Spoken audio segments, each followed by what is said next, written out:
Hello dear students, good morning. Welcome to once again Tahreem Khan classes.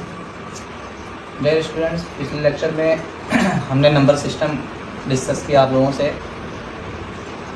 Number system में हमने natural number जाना, whole number, integer जानते थे, हम पहुंच चुके थे रेशनल नंबर पे, और रेशनल नंबर को हमने अच्छे तरीके से डिफाइन कर दिया था. और उस दिन ही कहा था कि नेक्स्ट लेक्चर में हम ये जानने की कोशिश करेंगे कि रेशनल नंबर, अगर जैसे हमने कहा था कि हमारे पास दो रेशनल नंबर हैं, तो क्या उन दोनों रेशनल नंबर के बीच में भी कोई रेशनल नंबर एग्जिस्ट करेगा या नहीं करेगा. तो वहाँ पहुँचने से पहले कुछ बेसिक बात कर ली जाए यहाँ पर. जैसे कि फॉर एग्ज़ाम्पल अगर मैं लिखूँ, जैसा कि मैं पहले आपको बता भी चुका हूँ, जैसे 7 हमने लिखा और एक और नंबर हमने लिखा 8. ठीक, अब ये 7 और 8 कैसे नंबर हैं, तो बहुत ही इजी आंसर है. आप इसे नेचुरल नंबर भी कह सकते हैं, होल नंबर भी कह सकते हैं, इंटीजर भी कह सकते हैं, और साथ ही साथ रेशनल नंबर भी कह सकते हैं. ठीक है, ये 7 और 8 जितने भी नंबर सिस्टम आपको अभी तक बताए गए हैं, उन सभी की डेफिनेशन को फॉलो करता है. तो ये नेचुरल, होल, इंटीजर और रेशनल सभी नंबर्स की डेफिनेशन को पूरा करते हुए सभी नंबर सिस्टम में आ जाएंगे. अब मैं अगर पूछूं कि अगर ये 7 और 8 दो इंटीजर, क्योंकि नेचुरल और होल नंबर जो होते हैं वो दोनों के दोनों इंटीजर में आ जाते हैं, तो सेपरेटली एक एक की ना बात करते हुए जो चीज़ें इंटीजर के लिए एग्जिस्ट करेंगी, मैक्सिमम बातें होल नंबर और नेचुरल नंबर के लिए भी एग्जिस्ट करेंगी. तो 7 और 8 को मैं इंटीजर मानता हूँ. तो 7, 8 अगर इंटीजर हैं, उस दिन मैंने आपको फिगर बनाकर दिखाया था कि जो एलिमेंट्स नेचुरल नंबर में होंगे और जो एलिमेंट्स क्या नाम है होल नंबर में होंगे, वो सारे के सारे इंटीजर्स में भी पाए जाएंगे. ठीक है, तो 7 और 8 अगर इंटीजर हैं, तो उसके साथ ही साथ यहाँ पर ये दोनों नेचुरल भी होंगे और होल भी होंगे. तो मैं अगर इनको 7 और 8 को इंटीजर मानता हूँ, तो यहाँ पर अगर मैं क्वेश्चन करूँ कि क्या 7 और 8 के बीच में कोई और इंटीजर है क्या, 7 और 8 के बीच में कोई इंटीजर एग्जिस्ट कर रहा है या नहीं कर रहा है. तो अब जाहिर सी बात है, जो हमने पढ़ा है इंटीजर्स के बारे में, 0, 1, 2, 3, 4 डॉट डॉट इनफाइनाइट, इधर -1, -2, -3, -4 डॉट डॉट इनफाइनाइट, ये हमारे इंटीजर्स थे. अब हम देख रहे हैं कि ये जो इंटीजर्स हमको बताए जा रहे हैं, इंटीजर्स के बीच में, यानी एक इंटीजर से दूसरे इंटीजर के बीच में अगर डिफरेंस की बात करें तो वो 1 है. जैसे कि 1 और 0 में डिफरेंस कितने का है, 1 का है. 1 और 2 में डिफरेंस कितने का है, 1 का है. 2 और 3 में डिफरेंस कितने का है, 1 का है. -1 और -2 में डिफरेंस कितने का है, 1 का है. -2, -3 में डिफरेंस कितने का है, 1 का है. जितने भी आपको यहाँ पर इंटीजर्स दिख रहे हैं, यानी कॉन्जिक्यूटिव इंटीजर्स की मैं बात अभी कर रहा हूँ. कॉन्जिक्यूटिव इंटीजर्स यानी जस्ट उसके बाद वाले नंबर को ही कॉन्जिक्यूटिव, जैसे कि 7 और 8, 7 के जस्ट बाद 8 आता है, इसलिए ये कॉन्जिक्यूटिव इंटीजर्स कर रहे हैं.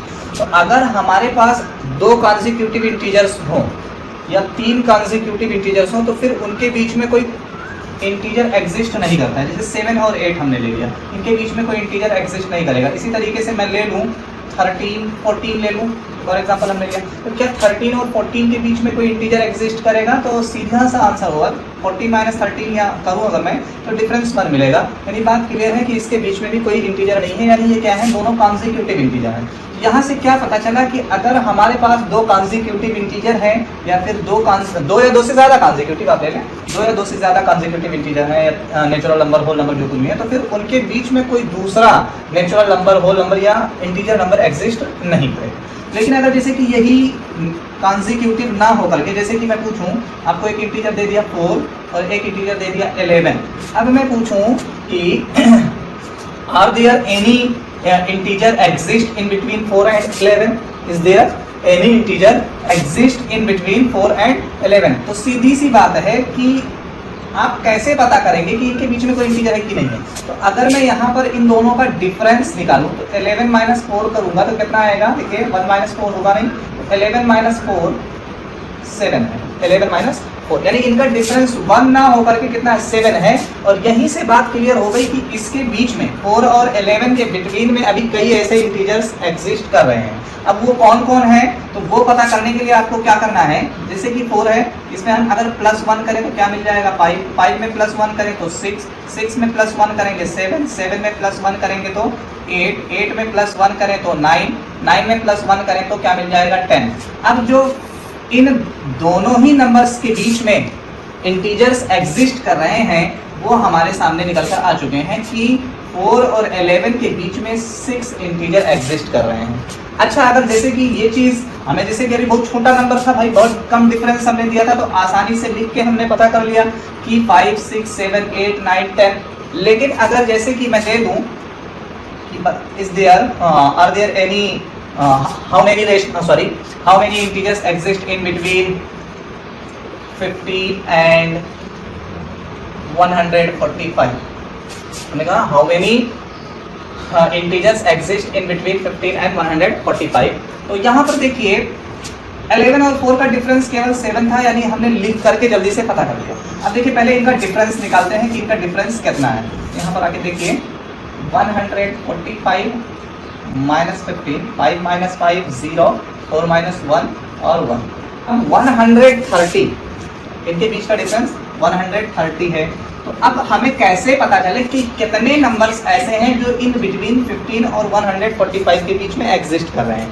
अब हमने इनका डिफरेंस देखा कितना है 130, तो बस यही आपका आंसर छुपा हुआ है। इसमें से -1 और कर दीजिए, तो 10 - 1 9, क्योंकि 0 में से 1 जाएगा ना, 12 लेंगे, 10 10 - 1 9। एंड यहाँ पर जब 12 ले लिए थे तो बचा था हमारे पास 2, तो 2 के नीचे कोई नंबर है नहीं, इसलिए 2 और 1। आंसर आ गया 129, यानी 15 और 145 के बीच में 129 इंटीजर्स एग्जिस्ट कर रहे हैं। ये हमें बड़े आसानी से पता चल गया। तो अगर इंटीजर, होल नंबर या फिर नेचुरल नंबर हमें दे दे, कोई 2 नेचुरल नंबर, कोई 2 होल नंबर या कोई 2 इंटीजर नंबर दे दे और हमें बोले कि बताओ कि इसके बीच में कितने इंटीजर्स, कितने नेचुरल या फिर कितने होल नंबर एग्जिस्ट कर रहे हैं, तो सीधा सा आंसर है, सीधा सा तरीका है बेटा कि आप क्या करेंगे, दोनों का डिफरेंस निकाल लेंगे। दोनों का डिफरेंस निकाल लेंगे। डिफरेंस अगर 1 आ रहा है तो फिर उन दोनों नंबर के बीच में 0 इंटीजर, 0 नेचुरल और 0 होल नंबर एग्जिस्ट कर रहे होंगे। लेकिन 1 के अलावा कुछ भी आ रहा है तो फिर उनके बीच में इंटीजर्स एग्जिस्ट कर रहे होंगे। अब जैसे कि अभी हमने निकाला कि 15 और 145 का जब डिफरेंस निकाला तो 130 आया, तो कभी भी भूल के ये मत बोल दीजिएगा कि 130 इंटीजर्स इनके बीच में एग्जिस्ट कर रहे हैं। नहीं, इनका डिफरेंस 130 का है। अभी क्या कर लेंगे, अगर ये पता करना है कि कितने एक्चुअल में कितने हैं इनके बीच में, कितने इंटीजर, तो एक और सब्सट्रैक्ट कर लेंगे तो ये आएगा 129, यानी 15 और 145 के बीच में 129 इंटीजर्स और भी एग्जिस्ट कर रहे हैं। यानी अगर हम लिखें तो जैसे 15 दिया है तो 15 और 16 ऐसे लिखते लिखते कहाँ तक पहुंचेंगे 144, क्योंकि 145 है तो 15 और 145 क्या हो जाएगा, इनकी बाउंड्रीज है। ये क्या है, लोअर बाउंड्री है, ये अपर बाउंड्री है, तो इसके नीचे नहीं आ सकते हैं, इसके ऊपर नहीं जा सकते हैं। 15 के अबव आपका 16 होगा और 145 से बिलो में आपका 144। तो 16 से लेकर के 144 तक टोटल 129 इंटीजर्स होंगे। तो इस तरीके से हमें यहाँ से क्या रिजल्ट निकला, हमारा जो कंक्लूजन निकल रहा है बेटा वो ये निकल रहा है कि अगर हमें कॉन्जिक्यूटिव इंटीजर्स दिए गए, कॉन्जिक्यूटिव इंटीजर्स कैसे सब बता पाएंगे, दोनों का डिफरेंस निकालें और डिफरेंस 1 आ जाए, इसका मतलब है कि वो कॉन्जिक्यूटिव इंटीजर्स हैं। डिफरेंस 1 नहीं आ रहा है, यानी उनके बीच में इंटीजर्स और इंटीजर्स एग्जिस्ट कर रहे हैं। कितने एग्जिस्ट कर रहे हैं, उनका डिफरेंस निकाल लो, जितना डिफरेंस आ रहा है उस डिफरेंस में से -1 सब्सट्रैक्ट कर दो, आपको पता चल जाएगा कि उसके बीच में कितने इंटीजर्स एग्जिस्ट कर रहे हैं। तो अब इसी सीरीज में उम्मीद करता हूँ समझ गए होगी कि जो चीज़ मैं बताना चाह रहा था क्लियरली। अब आगे बढ़ाते हैं चीजें, क्योंकि हम आपको रेशनल नंबर भी डिफाइन कर चुके हैं। तो क्या रेशनल नंबर, जैसे कि हमने क्या बताया रेशनल नंबर, जिन बच्चों ने अभी तक, जिनको ये डाउट है कि रेशनल नंबर क्या होता है, तो वो पिछली वाली वीडियो जाकर के देख ले, रेशनल नंबर की पूरी डेफिनेशन बेहतरीन तरीके से वहाँ डिस्क्राइब की गई है, उसको समझ ले, फिर इसको यहाँ पर आगे देखें तो बात क्लियर हो जाएगी। तो आइए देखते हैं कि आर देयर, हमने लिखा है कि are there any rational number exist between any 2 rational number. क्या हमारे पास अगर कोई दो रेशनल नंबर हो तो उन दोनों रेशनल नंबर के बीच में कोई रेशनल नंबर एग्जिस्ट करेगा या नहीं करेगा। यानी एग्जिस्ट का मतलब मौजूद है, यानी वहाँ पर है, उसके बीच में कोई और रेशनल नंबर है कि नहीं है, इस पर डिस्कस करते हैं। तो ये बहुत ही इंपॉर्टेंट है, ये जो अभी मैं स्टार्ट कर रहा हूँ सारी बातें इंपॉर्टेंट थी, हर एक चीज़ एक एक पॉइंट को नोट करते चलेंगे तो आपका बेस मजबूत होगा, लेकिन एग्जाम के पॉइंट ऑफ व्यू से ये मोस्ट इंपॉर्टेंट है। तो बहुत ही ध्यान से केयरफुली समझने की कोशिश कीजिए। तो मैंने जो लिखा है उसमें पूछने की ये कोशिश की जा रही है कि क्या किसी दो रेशनल नंबर के बीच में कोई रेशनल नंबर एग्जिस्ट करते हैं या नहीं करते हैं।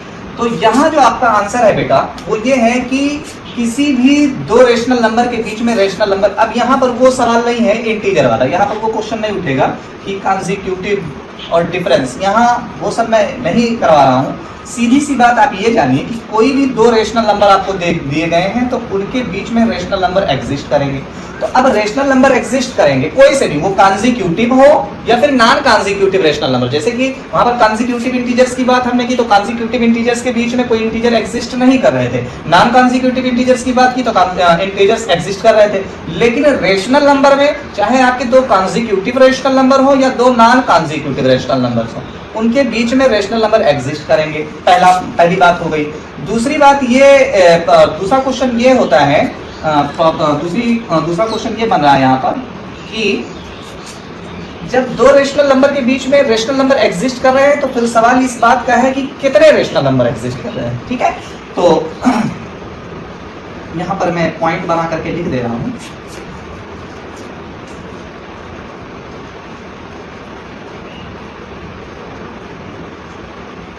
Infinite rational numbers are exist between any two rational numbers। ने क्या लिखा है पॉइंट, इनफाइनाइट रेशनल, इनफाइनाइट यहाँ पर एक और infinite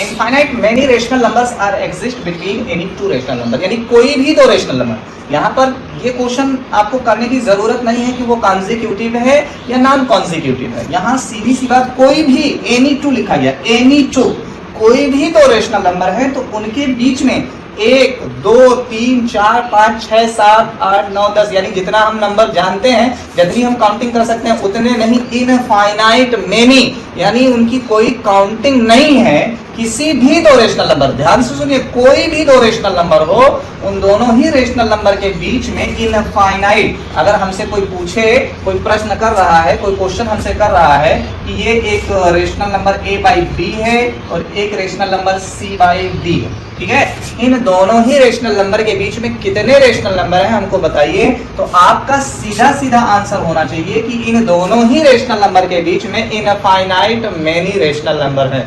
infinite many rational number है, कोई 1 2 3 4 5 नहीं, इनफाइनाइट मेनी। ये दिमाग में अच्छे तरीके से रख लीजिए, इसमें कोई संशोधन नहीं होने वाला है। कोई से भी दो, ये मैं बार बार कह रहा हूँ कि इसमें बाउंडेशन नहीं है कि कॉन्जिक्यूटिव है, नॉन कॉन्जिक्यूटिव है, किस तरीके के हैं, कौन से तरीके का, कोई प्रश्न नहीं। बस वो दोनों रेशनल नंबर हैं तो फिर दोनों ही रेशनल नंबर के बीच में infinite many rational number exist करेंगे। तो अब infinite many rational number exist करेंगे तो इससे जो क्वेश्चन बनता है 2-3 तरीके का बनता है। पहले जो क्वेश्चन बनता है जैसे कि थियरी में बन जाता है कि आपको दे दिए जाते हैं कोई रेशनल नंबर और बोल दिया जाता है find 3 rational number, find 4 rational number between these 2 rational number, find 10, मतलब आपसे 3 5 10 जिस तरीके से पूछ लिया जाए तो वो। और दूसरा क्वेश्चन जो ये बनता है, आपको पूछ लिया जाता है, आपको प्रश्न दिया जाता है, क्वेश्चन दिया जाता है कि which of the following rational number exist in between these 2 rational number, यानी इनमें से आपको 3-4 रेशनल नंबर दे दिए जाएंगे और पूछा जाएगा कि ये जो रेशनल नंबर नीचे दिए गए हैं इनमें से कौन सा वाला रेशनल नंबर इन दोनों रेशनल नंबर के बीच में एग्जिस्ट कर रहा है। या फिर इसी का उल्टा क्वेश्चन कर दिया जाता है कि ये जो दोनों रेशनल नंबर दिए गए हैं नीचे से इनमें से कौन सा रेशनल नंबर इनके बीच में एग्जिस्ट नहीं कर रहा है। तो ये कुछ टाइप के क्वेश्चन है। तो सबसे पहले मैं जो आपको बताने जा रहा हूँ, सबसे पहले हम ये पता करेंगे कि जैसे जो थियरी वाला, जैसे हमसे बोला जा रहा है कि ये 2 रेशनल नंबर दिए गए हैं तो इसके बीच में 2 रेशनल नंबर, 3 रेशनल नंबर या 5 रेशनल नंबर फाइंड आउट करो, तो वो कैसे फाइंड आउट करेंगे आइए देखिए। क्या हमको क्वेश्चन दिया है कि find two rational number between 3/5 and 4/5। 3/5 और 4/5 जो रेशनल नंबर है, इनके बीच में हमें कितने रेशनल नंबर निकालने हैं? 3 रेशनल नंबर। ये हमारा क्वेश्चन। अब इसके कई तरीके होते हैं, तो जो सबसे पहला तरीका है, सबसे पहला तरीका उससे जानने की कोशिश करते हैं, और ये थोड़ा सा लॉन्ग भी है लेकिन सभी तरीके से हमें समझने की ज़रूरत है। तो सबसे पहले हम क्या करेंगे, सबसे पहला तरीका ये है, ये देखो मैं ऐसे लिख दे रहा हूँ पहले 3/5 और ये मैंने लिख दिया 4/5, इन दोनों को मैंने ऐसे लिख दिया, ठीक है। अब पहले तरीके से क्या करेंगे, पहला तरीका यही है कि हम क्या करेंगे, इन दोनों ही रेशनल नंबर्स को ऐड करेंगे। ध्यान से सुनिए, इन दोनों ही रेशनल नंबर्स को ऐड कर लेंगे, 3/5 प्लस 4/5, और ऐसा करने के बाद 1/2 से मल्टीप्लाई कर देंगे। क्या करेंगे, दोनों ही रेशनल नंबर्स को ऐड कर लेंगे और उसके बाद 1/2 से मल्टीप्लाई। यानी ये किसी भी रेशनल, ये नहीं कि मैं कह रहा हूँ कि ये 3/5 और 4, कोई भी आपको दो रेशनल नंबर दिया जा रहा है और उनके बीच में रेशनल नंबर फाइंड आउट करने के लिए कहा जा रहा है 3, 5, 10 जितने भी, तो आप क्या करेंगे, पहला तरीका है मैं बता रहा हूँ कि दोनों ही रेशनल नंबर को आप ऐड कर लो और ऐड करने के बाद उसमें 1/2 से मल्टीप्लाई कर दो। देखते हैं क्या आता है। तो यहाँ पर 5, इसका भी डिनोमिनेटर इसका भी, तो 5 ऐसे लिख लिया, और 3 + 4 मल्टीप्लाइड बाई 1/2, तो 3 और 4 7/5 इंटू 1/2, तो ये हो जाएगा 7 1 = 7 और 5 2 = 10, ठीक है। अब जिनको इस मल्टीप्लिकेशन में दिक्कत आ रही है या फिर एडिशन में दिक्कत आ रही है, तो सर ने फ्रैक्शंस की वीडियो बनाई हुई है, वो जा करके फ्रैक्शन का एडिशन कैसे होता है और फ्रैक्शन का मल्टीप्लिकेशंस कैसा होता है वो सर डिस्कस कर चुके हैं। प्लेलिस्ट में आपको वीडियोस मिल जाएंगी, तो आप जाकर के वहाँ पर उस चीज़ को सीख लीजिए, फिर आपको बहुत ही क्लियरली चीज़ें समझ आएंगी। अब आपका आंसर आया 7/10, यानी 7/10 एक ऐसा रेशनल नंबर है जो इन दोनों ही रेशनल नंबर के बीच में है, इन दोनों ही रेशनल नंबर के बीच में है। अब एक रेशनल नंबर तो हमें मिल गया, एक तो मिल गया, यानी 3/5 और 4/5 के बीच में एक रेशनल नंबर हमें 7/10 मिल गया, लेकिन उसने हमसे क्वेश्चन में 3 रेशनल नंबर कहा है, तो बाकी 2 कैसे पता करेंगे? बहुत इजी है। अब ये एक रेशनल नंबर इसके बीच में मिल गया, अब हम क्या करेंगे, इन दोनों को ऐड करेंगे, इन दोनों को ऐड करके 1/2 से फिर मल्टीप्लाई कर देंगे, तो एक और रेशनल नंबर इन दोनों के बीच में निकल के आ जाएगा। आइए देखते हैं, 3/5 प्लस 7/10 मल्टीप्लाइड बाई 1/2। इनका चूंकि डिनोमिनेटर सेम नहीं है तो एलसीएम लेंगे, 5 10 का एलसीएम 10, 5 2 = 10, 2 3 = 6, 10 1 = 10, 7 1 = 7 इंटू 1/2, 6 और 7 13/10 इंटू 1/2, 13 1 = 13 और 10 2 = 20। ये आपका एक और नंबर आ गया 13/20। 13/20 जो है इन दोनों रेशनल नंबर के बीच में, यानी इन दोनों के बीच में एग्जिस्ट कर रहा है, ठीक। तो अभी एक ये मिला, एक ये। अब चूंकि आप सवाल ये मत करिएगा, आप कंफ्यूज ये मत होइएगा कि 13/20 तो आपने इन दोनों रेशनल नंबर के बीच में निकाला है, तो हमारी जो बाउंड्री थी वो 3/5 वो 4/5 थी, तो ये जो 13/20 आया है अभी 3/5 के किस साइड में, राइट साइड में ही है, यानी 13/20 3/5 के ना तो इस तरफ आ रहा है ना ही 4/5 के उस तरफ जा रहा है, यानी ये इसके बीच में ही है, इसके बाहर नहीं है। तो अभी एक ये 2 हुआ, अभी तीसरे को हमें ढूंढना है। तीसरे को ढूंढने के लिए क्या करेंगे, इस रेशनल नंबर को और इस रेशनल नंबर को भी ऐड करके 1/2 से मल्टीप्लाई कर देंगे। तो आइए देखते हैं, 7/10 प्लस 4/5 मल्टीप्लाइड बाई 1/2। अब देखिए क्या हो जाएगा, ये 10 और 5 का एलसीएम 10, 10 1 = 10, 7 1 = 7 और 5 2 = 10, 4 2 = 8 मल्टीप्लाइड बाई 1/2, 8 और 7 15/10 इंटू 1/2, 15 1 = 15 और 10 2 = 20। अब 15/20 ये जो आया है इन दोनों रेशनल नंबर के बीच में एग्जिस्ट कर रहा है, ठीक। तो इस तरीके से उसने हमसे कहा था कि 3/5 और 4/5 के बीच में 3 रेशनल नंबर फाइंड आउट कीजिए। तो हमने क्या कर लिया, पहला जो तरीका था उस तरीके से निकाला और 3 के 3 रेशनल नंबर हमें मिल गए, ठीक है। 13/20, 7/10, 15/20। लेकिन अब 3 था तो 3 में काफी कम स्पेस लगा, लेकिन फिर भी लॉन्ग प्रोसीजर मालूम हो रहा। लेकिन आप सोचो कि अगर हमको 5, 10, 15, 20 रेशनल नंबर फाइंड आउट करने के लिए वो कर दे तो फिर तो बहुत लंबा प्रोसेस हो जाएगा, क्योंकि बार बार अभी और ज्यादा कहा होता। तो अब क्या करते हैं, ध्यान से देखो, अब करके निकाल के नहीं दिखाऊंगा, फिगर यहाँ पर ध्यान से देखिए यहीं पर।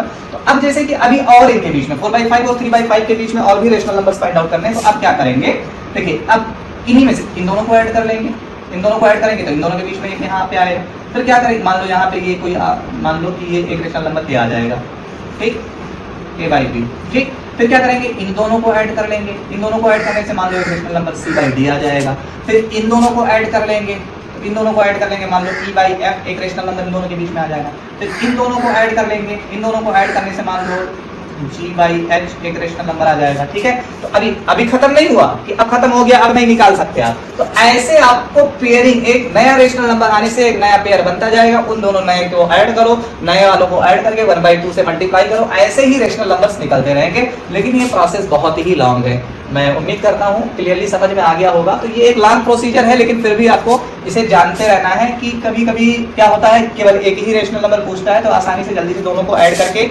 1/2 से मल्टीप्लाई कर दिया जाए, आसानी से मिल जाता है। लेकिन अगर हमसे एटलीस्ट 3 या 5 या 10 पूछ लिया है तो कोशिश आप इस तरीके को जानिए, आपकी मर्जी है कि इसी तरीके से लगाए तो आप इसी तरीके से लगाओ, नहीं अब दूसरे टाइप की तरफ चलते हैं, क्वेश्चन यही रखते हैं तो तरीका बदलते हैं, ठीक है।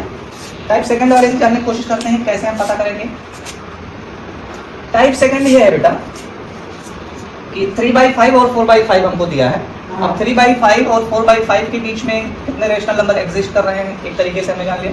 अब देखिए दूसरा तरीका क्या है, तो उसने कहा 3 रेशनल नंबर, तो हम यहाँ पर ऐसे n ले लेंगे, n कोई भी वेरिएबल, आप जरूरी नहीं है कि n ले, m a b c कुछ भी इज इक्वल टू 3, ठीक। और फिर क्या कर लेना है, n+1 यानी n इक्वल टू 3 है, n+1 यानी 3+1 करेंगे तो क्या आ गया 4।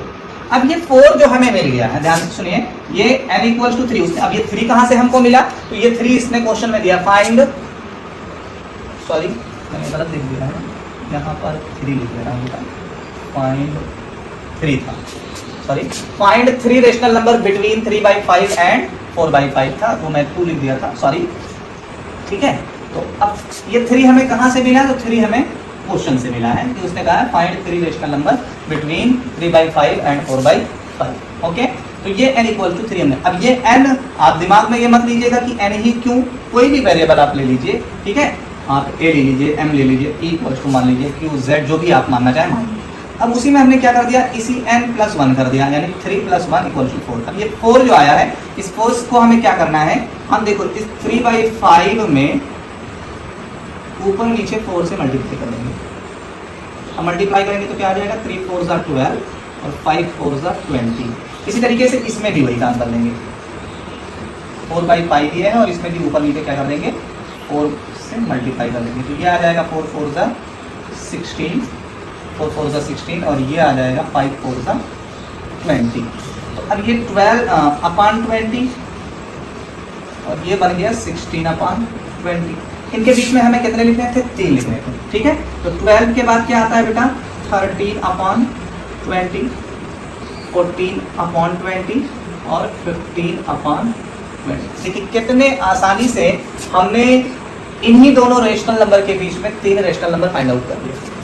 लेकिन देखिए एक चीज ये ध्यान रखना है कि हम जब पहले तरीके से किए, हमने अब दूसरे तरीके से किया, तो जो रेशनल नंबर उसमें निकल के आया था, जरूरी नहीं है कि जब हम इस तरीके से निकाल रहे हो तो वही रेशनल नंबर्स हमें मिले, जरूरी नहीं है। ये बात बहुत ही ध्यान में रखना है कि जरूरी नहीं है कि वही रेशनल नंबर्स हमें उस तरीके से निकालने पर मिले। समझ में आई बात, ये बात ध्यान में रखिएगा। तो इसका एक बार फिर से तरीका समझने की कोशिश कीजिए, क्या करना है। जैसे कि 3 का निकालना हो तो जैसे यहाँ 3 लिया हमने तो 3 रेशनल नंबर्स निकल गए, लेकिन और ज्यादा रेशनल नंबर्स निकालने होते तब क्या करते, आइए देखते हैं। जैसे कि यहाँ 3 ना कह करके 5 कर दे, तब क्या करेंगे, तो फिर कुछ नहीं करना है, n इक्वल्स टू हमने क्या ले लिया 5। हमने क्या कहा था, जो लीजिए उसमें +1 कर लीजिए, तो n+1 इज इक्वल टू हो जाएगा 6। क्यों हो जाएगा 6, क्योंकि 5 है, n की वैल्यू +1 करेंगे तो ये हो जाएगा 6। अब क्या करना है, 6 से ऊपर नीचे इस वाले रेशनल नंबर में मल्टीप्लाई कर लेंगे और इसमें भी मल्टीप्लाई कर लेंगे। देखिए क्या आता है, 3/5 मल्टीप्लाइड बाई 6/6, तो ये कितना आ जाएगा 3 6 18 और 6 5 30। इसी तरीके से इसमें करेंगे 4/5 मल्टीप्लाइड बाई 4/4 सॉरी 6/6, ये आपका आ जाएगा 6 4 24 6 5 30, ठीक। तो 18/30 यानी 18/30 जो है बेटा ऐसा नहीं है कि ये कोई नया रेशनल नंबर है, ये जो है ये 3/5 के ही इक्विवेल है, 3/5 के इक्विवेलेंट है। और इसी तरीके से हमारा जो 24/30 है ये जो है ये अपने 4/5 के ही इक्विवेलेंट है।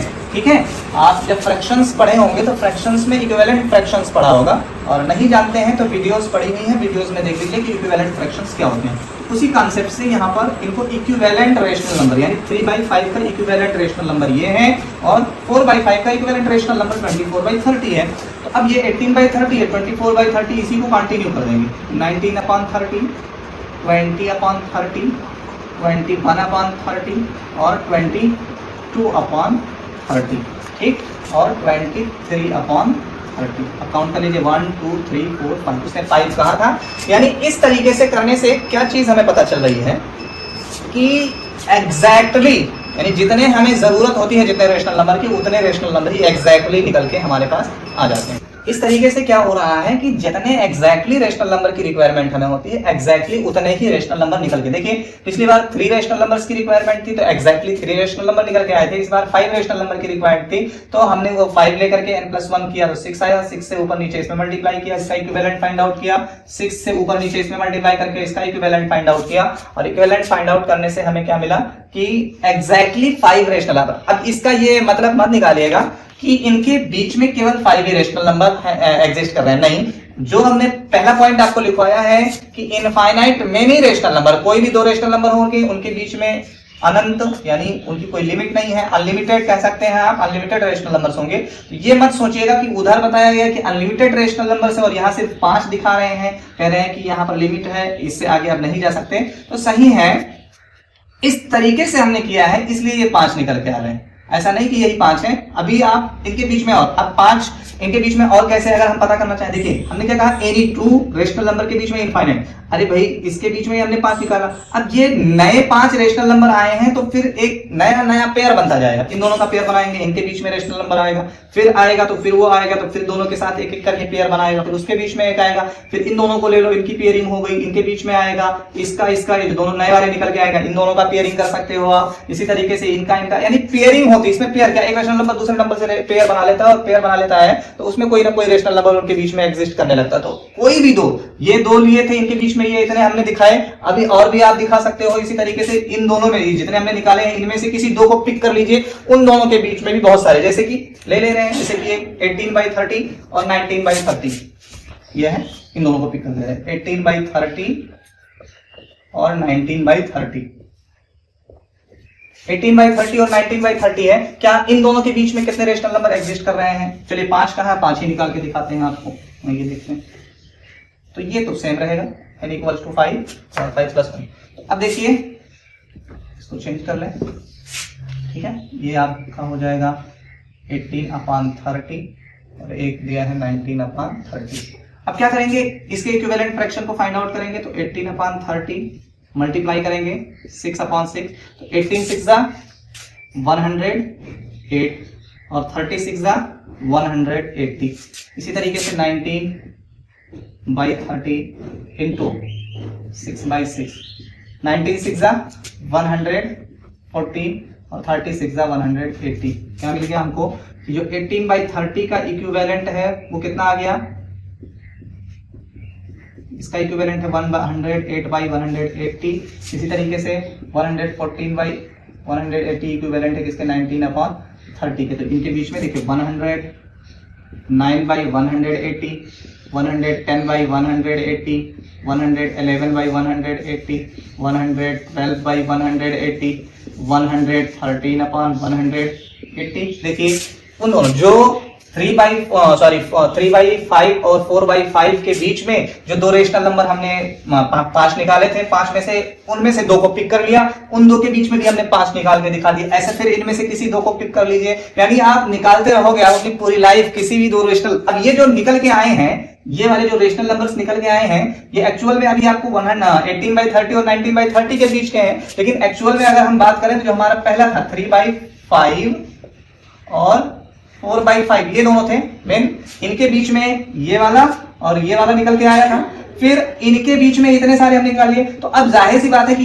ये और ये इनके बीच में यानी 18/30 और 19/30 इनके बीच में है, इन दोनों के बीच में है, और इन दोनों के बीच में हमने 5 रेशनल नंबर जब फाइंड आउट किए हैं तो वो 5 रेशनल नंबर भी तो इन्हीं दोनों के बीच में एग्जिस्ट करेंगे, ये 5 भी उन्हीं दोनों के बीच में एग्जिस्ट करेंगे। अब इन दोनों में से ये जो 5 हमने निकाले हैं, इन 5 में से आप किसी 2 को पिक कर लीजिए, उन दोनों के बीच में आप 5, 10, 20, 100, 200 जितने रेशनल निकालेंगे तो वो सभी के सभी रेशनल नंबर क्या होंगे, इन्हीं के बीच में एग्जिस्ट करेंगे। तो इससे आई थिंक मैं उम्मीद करता हूं कि क्लियरली आपको चीजें समझ में आ गई। लेकिन यहां जो अभी हमने देखा है टाइप 2 में, जो देखा है टाइप 2 का भी ये पहला था, टाइप 2 का भी ये पहला था कि क्या हो रहा था कि जो हम रेशनल नंबर्स लिए थे उनके डिनोमिनेटर्स सेम थे, उनके डिनोमिनेटर्स क्या थे, सेम थे, तो आसानी से चीजें हो रही थी। ठीक है, अब नेक्स्ट जो टाइप सेकंड देखेंगे, टाइप सेकंड का सेकंड हम देखेंगे, टाइप सेकंड का सेकंड जो हम देखेंगे उसमें क्या देखेंगे कि इस बार जो होंगे वो डिनोमिनेटर सेम नहीं होंगे, और जब डिनोमिनेटर सेम नहीं होंगे तब क्या करेंगे, तो उस टाइप सेकंड जानने से पहले एक और चीज जान लेते हैं, जैसे कि इसमें कि क्या जो ये हम कर रहे हैं क्या सिर्फ यही कर सकते हैं सर कि जितना दिया उतना ही, नहीं, आप आजाद हो।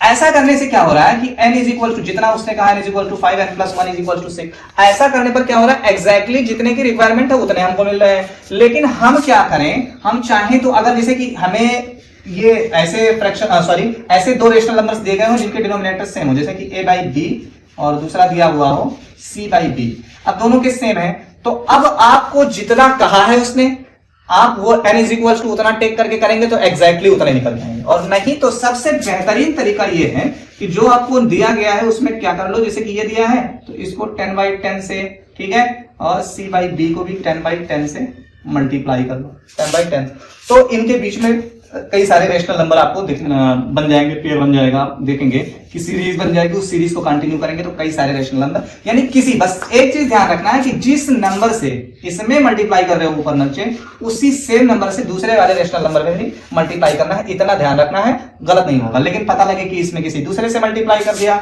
इसमें किसी और से मल्टीप्लाई कर दिया तो दिक्कत हो जाएगी। ओके, तो ये ध्यान रखना है कि इसमें जिस नंबर से आप मल्टीप्लाई कर रहे हैं उसी नंबर से इस दूसरे वाले रेशनल नंबर में मल्टीप्लाई करेंगे तो आप फंसेंगे नहीं। तो आप टाइप 2 का टाइप 2 जानेंगे कि टाइप 2 का टाइप 2 क्या है, कि टाइप 2 का टाइप 2 ये है कि जब क्या हो कि जैसे कि मैं आपको दे दूं फाइंड 5 ना करके 3 में ही जान लो कि 3 rational numbers, find 3 rational numbers between 1/2 and 3/5। अब ये है, तो पहले वाले तरीके से जो सम वाला तरीका बताया था कि first rational number plus second rational number और मल्टीप्लाइड बाय 1/2, उसके लिए कोई दिक्कत की बात नहीं, इस तरीके से उसमें कुछ चेंज नहीं होने वाला। लेकिन इसमें से थोड़ा मामला चेंज होगा। ये पहला वाला जो टाइप सेकंड का पहला था वो हम जान चुके हैं, पहला क्या था कि जब उनके डिनोमिनेटर सेम हो। लेकिन अब जब डिनोमिनेटर सेम ना हो तब क्या करेंगे, तो उसमें कुछ नहीं करना, सिर्फ एक एडिशनल चीज करनी है कि सबसे पहले इनके डिनोमिनेटर्स को हम क्या कर लेंगे, सेम कर लेंगे। ठीक है, तो जैसे कि 1/2 और दूसरा हमको दिया है 3/5, तो अब इनके डिनोमिनेटर्स को सेम कैसे करेंगे, हम ये बहुत पहले ही सीख चुके हैं कि अगर हमारे पास 2 रेशनल नंबर हो या 2 फ्रैक्शंस हो तो उनका डिनोमिनेटर्स हम सेम कैसे करेंगे, तो उसका तरीका है एलसीएम। तो 5 और 2 का एलसीएम होगा कितना, 10। तो अब 10 आएगा, 10 को 2 से डिवाइड करेंगे, 2 5 जा 10, 5 1 जा 5, और यहाँ 5 2 जा 10, 5 2 जा 10, तो आया 2, 2 3 जा 6। अब क्या हो गया कि ये 5/10 जो है 1/2 के इक्विवेलेंट है, 3/5 जो है वो 6/10 के इक्विवेलेंट है। ठीक है, अब यहां से क्या हो गया कि ये रेशनल नंबर्स हमारे क्या हो गए, 5/10 और 6/10 क्या हो गए, इनका जो डिनोमिनेटर है वो सेम हो गया। यानी पहला वाला तरीका हो गया, जो हम टाइप सेकंड का पहला सीखे थे वो ये सीखे थे कि दोनों का सेम होता था। अब यहाँ जो हमें सीखना था कि सेम ना हो तब क्या करेंगे, तो पहले उन्हें उनका एलसीएम ले लेकर करके डिनोमिनेटर्स का डिनोमिनेटर को सेम कर लेंगे, फिर वही प्रोसेस। अब 3 कहाँ है तो क्या कर लेंगे, n इज इक्वल टू 3, तो n प्लस 1 कितना हो जाएगा बेटा, 4 हो जाएगा। अब 4 से ऊपर नीचे फिर मल्टीप्लाई कर दो, 5/10 मल्टीप्लाइड बाई 4/4 और 5/10 6/10 मल्टीप्लाइड बाई 4/4, तो ये आएगा आपका कितना हो जाएगा, 5 4 जा 20, 10 4 जा 40, 6 4 जा 24 और 10 4 जा 40, तो ये 21/40, 22/40 और 23/40, ये 3 रेशनल नंबर इन्हीं, अब सवाल इस बात का है कि ये तो 20/40 है, ये 24/40 है, हमको 1/2 और 3/5 दिया गया था। 20/40 एक्चुअल में जो आपको दिख रहा है, अगर इसको हम क्या कर दें, सिंपलेस्ट फॉर्म में कन्वर्ट कर दें तो 10 2 20 सॉरी 21 20 22 40, देखिए ये 1/2 ही लिखा हुआ है। सिर्फ हम अपनी सहूलियत के लिए इसको इस तरीके से, आसान बनाने के लिए चीजों को, हमने 1/2 को इस फॉर्म में कन्वर्ट कर लिया है, ठीक है। 24/40 जो है वो अभी भी 3/5 ही है। कैसे, देखिए 8 3 24, 8 5 45, 3/5 ही है। अपनी आसानी के लिए कि क्वेश्चन हम आसानी से सॉल्व कर ले जाए, इस तरीके में हमने उसको रीराइट कर लिया है नए तरीके से, यानी इसे बोलते हैं इक्विवेलेंट फॉर्म। इसे क्या बोलते हैं, इक्विवेलेंट फॉर्म में इसे लिख करके हमने लिख लिया। और ये आप बिल्कुल भी मत घबराएं कि 20/40 और 24/40 ये जो है ये अभी भी क्या है 1/2 ही है, और ये 3/5। तो आप ये परेशान ना होंगे कि हमको तो 1/2 और 3/5 दिया गया था और यहाँ 20/40 और 24/40 के बीच में आ रहा। नहीं नहीं, बिल्कुल उन्हीं दोनों रेशनल नंबर के बीच में ही ये रेशनल नंबर आए हैं। ये भले ही लिखे हुए इसका क्या है 1/2 का क्या नाम इक्विवेलेंट फॉर्म है, ये क्या है 3/5 का इक्विवेलेंट फॉर्म है, बाकी कुछ नहीं है। तो आज इतना हमने सीख लिया कि कंसेक्यूटिव इंटीजर्स जो दिए हुए थे उनके बीच में एग्जिस्ट कर रहे थे, इंटीजर एग्जिस्ट कर रहा था कि नहीं कर रहा था, नॉन कंसेक्यूटिव इंटीजर्स के बीच में देखा, और फिर रेशनल नंबर के बीच में देखा कि कोई भी दो रेशनल नंबर है तो उनके बीच में कितने रेशनल नंबर एग्जिस्ट कर रहे हैं, ठीक है। उसके बाद फिर क्या देखा कि कैसे फाइंड आउट किया जाए, अगर हमको क्वेश्चन दे दे कि कितने रेशनल नंबर है दो रेशनल नंबर के बीच में तो वो कैसे मिलेंगे, वो भी चीज जानी। अब नेक्स्ट वीडियो में जो हम जानने की कोशिश करेंगे वो ये जानने की कोशिश करें, अभी हमने क्या किया कि दो रेशनल नंबर दिए हुए थे, उनके बीच में कोई 3 5 2 रेशनल नंबर हमने निकाल करके देखे, ठीक है, निकाल करके इटसेल्फ से अपने तरीके से। लेकिन अब जो हमें एग्जाम के point of view competitive exam का क्वेश्चन बनता है वो ये वाला जो दो दिया था, हमने आपको बताया था कि अब आपसे क्वेश्चन ये करेगा कि how which of the following rational number, which of the following rational number lying between these two rational number, which of the following rational number can not be exist in these two rational number. ये वाला हम कैसे पता करेंगे ये आपको next lecture में देंगे। थैंक यू वेरी मच बेटा। वीडियो को ज्यादा से ज्यादा लाइक करें, शेयर करें, कमेंट करें। Thank you very much.